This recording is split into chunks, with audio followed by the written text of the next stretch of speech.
Hi there, I'm First Alert meteorologist Cruz Medina. This is First Alert Weather Plus. Today we're going to be talking about NOAA's winter outlook. So they just released this on the 17th of this month, so just 4 days ago. And this goes through what we can expect temperature-wise and precipitation-wise through the winter months. That's going to be December, January, and February. So we're going to explore this, what it means for the mid-state, and what are things like La Nina that we could be dealing with throughout this winter. So let's get into the outlook. We will start with the temperatures, okay? So if you take a look at your screen here, you will notice that much of the southern U.S., including areas like Tennessee and Kentucky, over into states like the Carolinas, Georgia, Florida, Mississippi, Alabama, all the way over to Texas and the desert Southwest. These are all areas that are highlighted in orange here, and what this means that they're in orange is actually that the temperatures there are supposed to be above average, or at least are forecasted to be above average.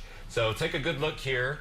Once again, Tennessee and Kentucky do fall in here. Our chance of being above average is slightly lesser, so we fall on the lower end, but we're still shaded in that light orange. The darker orange indicates where there's a higher confidence that there will be above average temperatures. So what exactly is causing this, okay? We will actually explore what we call La Nina and why this is actually causing this winter outlook to look the way that it does. Okay, so we have the El Nino Southern Oscillation. La Nina is part of that. Essentially, there's an oscillation that happens in the Pacific.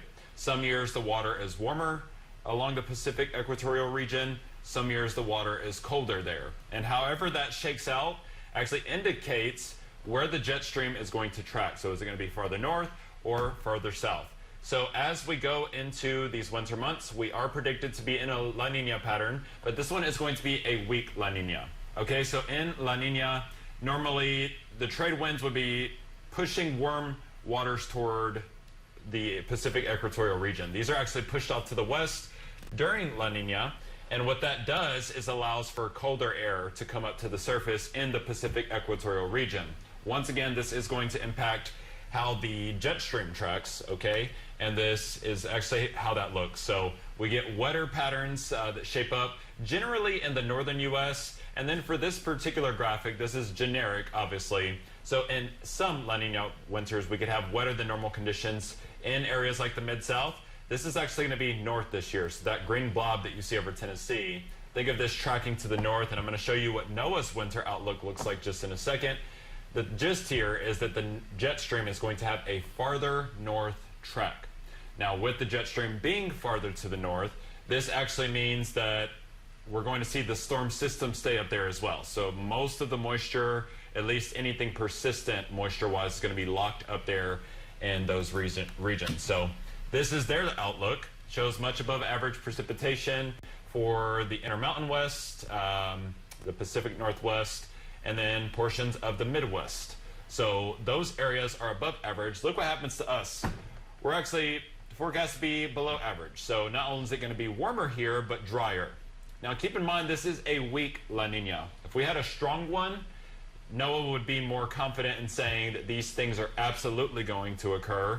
But you'll notice we're kind of in no man's land here. So dry conditions are expected to our south, but Tennessee and Kentucky are actually left out of the trace here, okay? So it's just white as it shows up on the map. What that indicates is that we could go either way here. We could be wet or we could be dry. Now, if you're a fan of snow during the winter, drier conditions than average probably aren't working in our favor, but I will give you this sliver of hope. So the winters of 2022 to 2023 and then 2023 to 2024, which by the way, that winter, the last one I mentioned, that's when we had the over 7 inches of snow here in Nashville. Those were both La Nina winters. Now the difference here is those were stronger, okay? This one's a weak one. So it's possible that this goes one way or another. I think we could get some snow.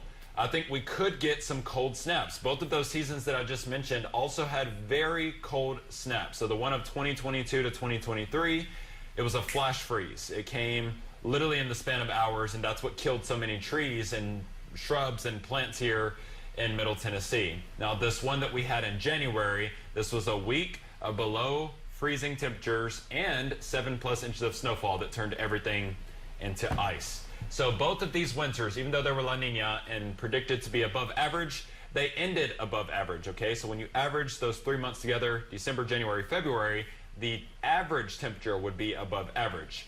But if you just look at those cold snaps, those only lasted a few days to a week, okay? So in La Nina winters, even though we're forecast to be above average, that does not mean that we are not going to see cool downs. It just means on average, we will see warmer than normal temperatures.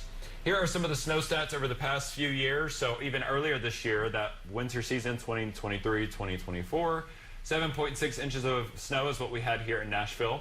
If you look at some of the other years, 2021, 2022, that was not a La Nina year, but you can see those snow totals, over 12 inches of snow in a season. So that was another interesting year here in the mid-state. But in general, we averaged 4.7 inches of snow. So hopefully you get some of that.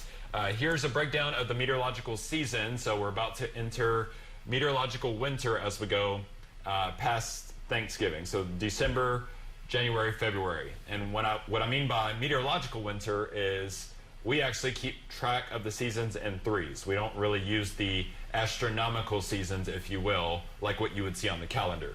So March, April, May, or spring. For winter, you obviously get the December, January, and February months as well. But once again, this is just an outlook of what to expect for the season. Warmer and drier conditions are forecast at this time by NOAA, but with it being a weak La Nina, it could go either way. So we'll keep you updated on those weekly forecasts as we go throughout the rest of fall and into the winter seasons as well. But that's going to do it for this edition of First Alert Weather Plus. As always, if you have any topics that you're interested in hearing more about that are weather, environmental, or science related, feel free to shoot those my way.